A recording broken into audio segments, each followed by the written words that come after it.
महाराष्ट्र विधानसभा विधेयक क्रमांक 94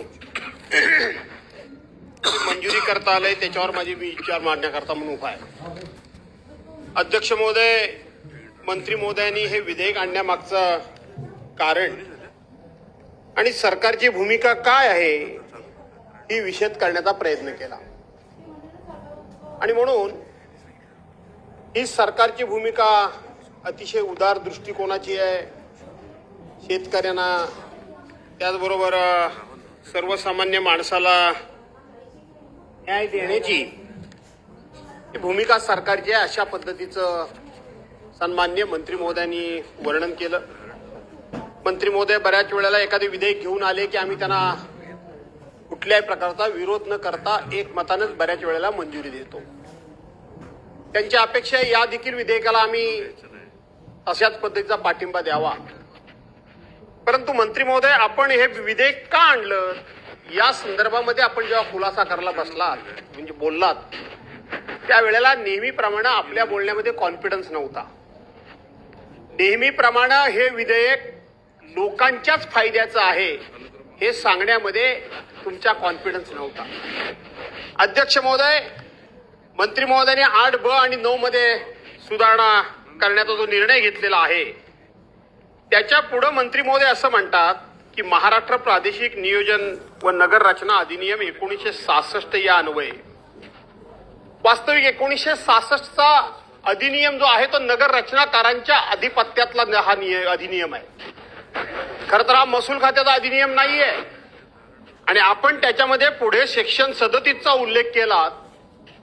खरं तर सेक्शन 37 हा नगर रचना विभागामार्फत वापरला जातो. मंत्री महोदय, तो एखाद्या शहराचा डीपी मंजूर झाला असेल आणि त्या ठिकाणी जर रिझर्वेशन पडलं असेल तर त्यातल्या कुठल्या तरी एखाद्या जागेवरचं, एखाद्या प्लॉटवरचं रिझर्वेशन जर वगळायचं असेल तर त्या ठिकाणी जी शासन, त्या ठिकाणी लोकनियुक्त बॉडी असते, अध्यक्ष महोदय, लोकांनी निवडून दिलेली जी बॉडी असते त्या बॉडीनं तो 37 नंबरचा ठराव, 37 नंबरच्या ठरावाअंतर्गत त्यांना ठराव करावा, सेक्शन अंतर्गत त्यांना ठराव करण्याचा अधिकार प्राप्त झालेला आहे.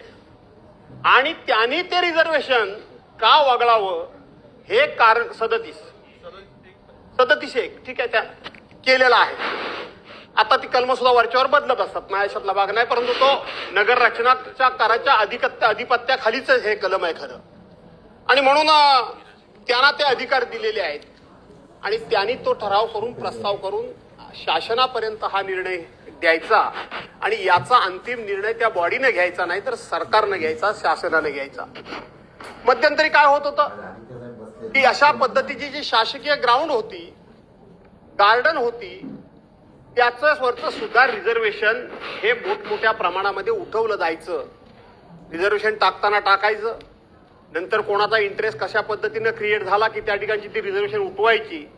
आणि म्हणून सरकारने त्या काळामध्ये एक निर्णय घेतला होता, मला आठवतंय, कैलासवासी विलासरावजी देशमुख त्यावेळेला राज्याचे मुख्यमंत्री होते आणि तिथे निर्णय झाला की अशा पद्धतीनं एखादं क्रीडा आरक्षण जर असेल, खेळाच्या मैदानाचं आरक्षण असेल, एखादं ग्राउंडचं आरक्षण असेल तर ते बॉडीला सुद्धा उठवता येत नाही, संबंधित मंत्र्याला सुद्धा उठवता येत नाही किंवा मुख्यमंत्र्यांना सुद्धा तो अधिकार नाही, तर तो सर्वस्वी अधिकार कॅबिनेटचा आहे. इथपर्यंत त्या रिझर्वेशन संदर्भामध्ये अतिशय कडक आणि स्ट्रॉंग अशा पद्धतीची भूमिका सरकारने घेतली. कारण वेगवेगळ्या पद्धतीनं बिल्डर, या सगळ्या बिल्डर लॉबी एवढी स्ट्रॉंग आहे महाराष्ट्रामध्ये होती आणि आहे, ती तिथल्या बॉडीला ताब्यात घेणार, कोणालाही अधिकाऱ्यांना ताब्यात घेणार आणि त्या ठिकाणचं रिझर्वेशन आहे ते रिझर्वेशन हडप करण्याचं काम करणार.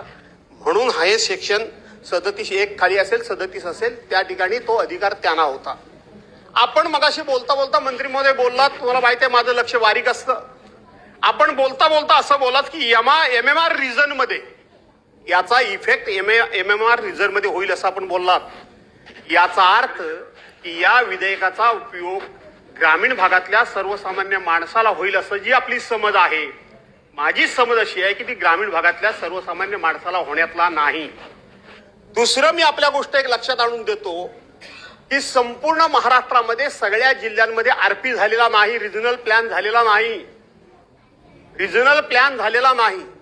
परंतु रिजनल प्लॅन लागू झाला नसेल तरी सुद्धा त्या ठिकाणी रिजनल प्लॅनच्या अटी आणि शर्ती त्या भागाला लागू होतात आणि लागू झाल्यानंतर त्या ठिकाणी अनेक अडचणी निर्माण होतात आणि म्हणून त्या अडचणी त्या वेळच्या सरकारनं तात्पुरत्या करून दूर केलंय की ज्याच्यामध्ये माझा रत्नागिरी जिल्हा सुद्धा आहे. माझ्या स्वतःच्या रत्नागिरी जिल्ह्याचा रिजनल प्लॅन अद्यापपर्यंत झालेला नाही. आदरणीय शरदचंद्रजी पवार साहेब होते मुख्यमंत्री राज्याचे, त्यावेळेपासूनच्या उद्भवणाऱ्या अनेक समस्या आजही या माझ्या रत्नागिरी जिल्ह्याला उद्भवतात आणि तात्पुरत्या स्वरूपामध्ये त्याच्यावर मलमपट्टी केली जाते आणि त्यातून काहीतरी मार्ग काढला जातो. याचा अर्थ संपूर्णपणे राज्यामध्ये सगळ्या जिल्ह्यांमध्ये आरपी तयार झालेला नाही, रिजनल प्लॅन तयार झालेला नाही. मग आपल्या ह्या कायद्याचा उपयोग तिथल्या लोकांना कसा होणार अध्यक्ष महोदय, ते आपण मंत्री महोदय खुलाशेवर थोडं सांगा. आमचा विरोध आहे अशातला भाग नाही. 37 आपण वापरलात, नगर रचना 1966चा नियम आपण वापरलात. वास्तविक महसूल खात्याला हा निर्णय कसा राबवायचा अधिकार प्राप्त होतो हेही मला कळलं नाही आणि म्हणून ते देखील आपण मला सांगितलं तर बरं होईल. मंत्री महोदय, मागच्या वेळेला सभागृहामध्ये आम्ही तुम्हाला अशाच पद्धतीनं मुद्रांक शुल्क सरसकट काही लोकांना माफ करण्याकरता म्हणून आपण सभागृहाने एकमुखाने परवानगी दिली. आम्हाला असं तेव्हाही वाटलं होतं की सर्वसामान्य गोरगरीब माणसाला याचा मोठा फायदा होईल आणि होऊ द्या झाला तर. पण एकट्या मीरा भाईंदरमध्ये एका सत्ताधारी पक्षाचे नेते आहेत, माझ्याकडे सगळं आता रेकॉर्ड आहे, मी त्याच्यामध्ये आता वेळ काढत नाही, पण त्या निर्णयाचा एका बिल्डरला, एका सत्ताधारी पक्षाच्या नेत्याला जयवंतराव 3300 कोटी रुपयाचा फायदा झाला. मुद्रांक शुल्की माफीचं आपण विधेयक या सभागृहामध्ये माफ केलं, सर्वसामान्य माणसाला त्याचा लाभ होईल, फायदा होईल म्हणून आपण एक मतानं माफ केलं.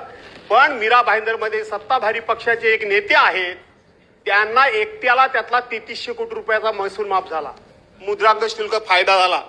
मंत्री महोदय, हा जो काही कायदा त्यावेळेला मंजुरी करता आला, मला असं वाटतं त्या बिल्डर नेत्यानेच आणला होता की काय, त्याच्याकरताच तो आला होता की काय. आणि म्हणून आम्ही मात्र समोर आमच्या उदाहरणं ठेवत असताना सर्वसामान्य माणसाचं हित, सर्वसामान्य माणसाचा फायदा, गोरगरिबा आमच्या डोळ्यासमोर ठेवून आम्ही सगळे कायदे आणि नियम करतो अशी आम्ही भावना निर्माण करतो. परंतु प्रत्यक्षपणे कोणाचा तरी वेगळ्याचाच इंटरेस्ट असतो आणि म्हणून त्याला मात्र पडद्याच्या मागे ठेवायचं आणि पडद्याच्या समोर सर्वसामान्य माणूस ठेवायचा. मी आपल्या हेतूबद्दल बावनकुळे साहेब अजिबात शंका घेत नाही, अजिबात नाही. आपलं धडाकेबाज काम आहे, आपला झटपट निर्णय आहे, पण कदाचित आपल्याला पुढे करून कोणतरी असा निर्णय करून घेतोय की काय. आणि म्हणून अशाच पद्धतीनं आपण जे म्हणता ते गोरगरिबाला ह्याचा लाभ होईल. माझी खात्री आहे MMR रिजन म्हणजे ग्रामीण भाग नाही, ग्रामीण भाग नाही, हा सगळा शहरी भाग आहे आणि म्हणून याचा फायदा आज आपण त्याचं मुद्रांक शुल्क मागच्या वेळेला 5% 2016च्या कायद्यानुसार 5% आपण कमी केलं होतं. आपण हे बिल घेणार होते काय मला माहित नव्हतं, नपेक्षा मी क्लॉज टू क्लॉज सुद्धा बोलायला तयार आहे. मी आता 2 मिनिटात वाचलं आणि माझी जी काही मानसिकता झाली त्याच्यावर मी बोलतोय. आणि म्हणून आपण हे विधेयक मागच्या वेळेला 5% आपण याच्यावरती कर कमी करून सुद्धा त्याला रिस्पॉन्स मिळाला नाही असं आपलं म्हणणं आहे. आणि मला जी शेवटची ओळ दिसते आणि त्या ठिकाणी ज्ञापनामध्ये, वित्तीय ज्ञापनामध्ये जे काही दिसतंय त्याच्यामध्ये आपण याच्यावरचा संपूर्णपणे टॅक्सच मला वाटतं माफ करून टाकून ह्या जमिनी लोकांच्या सातबारा नावावर व्हावे अशा पद्धतीचं आपलं हे विधेयक मला दिसतंय. अशा पद्धतीनं फायदा हा कोणाला होणार आहे MMR रिजन मध्ये? मोठमोठ्या बिल्डर लोकांना होणार आहे. मोठमोठ्या त्या ठिकाणी जमिनींच्या किमती आज गगनाला भिडलेल्या आहेत, गगनाला भिडलेल्या आहेत. MMR रिजन हे आता पुन्हा जवळजवळ संपूर्ण रायगड पर्यंत पोहोचलेलं आहे. हे आता फक्त मर्यादित राहिलेलं नाही, मुंबई ठाण्यापुरेसं मर्यादित राहिलेलं नाही, तर ते रायगड पर्यंत पोहोचलेलं आहे आणि त्याच्या हद्दी दिवसेंदिवस वाढतच चाललेल्या आहेत. आणि म्हणून आपण यांना पूर्णपणे हा टॅक्स माफ देखील करताय, 37चा अधिकार देखील आपण आपल्याकडे घेताय, नगर रचना अधिकार 1966चा तो सुद्धा अधिकार आपण या ठिकाणी घेताय. आणि म्हणून जसं मुद्रांक शुल्क माफीचा कोणाला तरी फायदा झाला मंत्री महोदय, तसा ह्या जमिनीचा फायदा तर कोणाला होणार नाही ना, याची खात्री करून घ्या.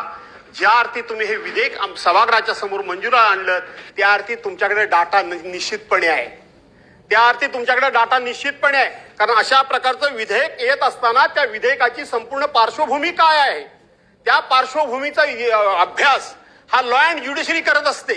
आपल्याकडे लॉ अँड ज्युडिशरीचे 2 सेक्रेटरी आहेत. विधेयक बनवणारे सेक्रेटरी वेगळे आहेत आणि जनरल लॉ अँड ज्युडिशरीचं काम करणारे सेक्रेटरी वेगळे आहेत. त्यामुळं त्यांनी हे विधेयक आणत असताना त्यांना बारीक सारी गोष्टीची माहिती ही संबंधित मंत्र्यांच्या समोर ठेवावी लागते.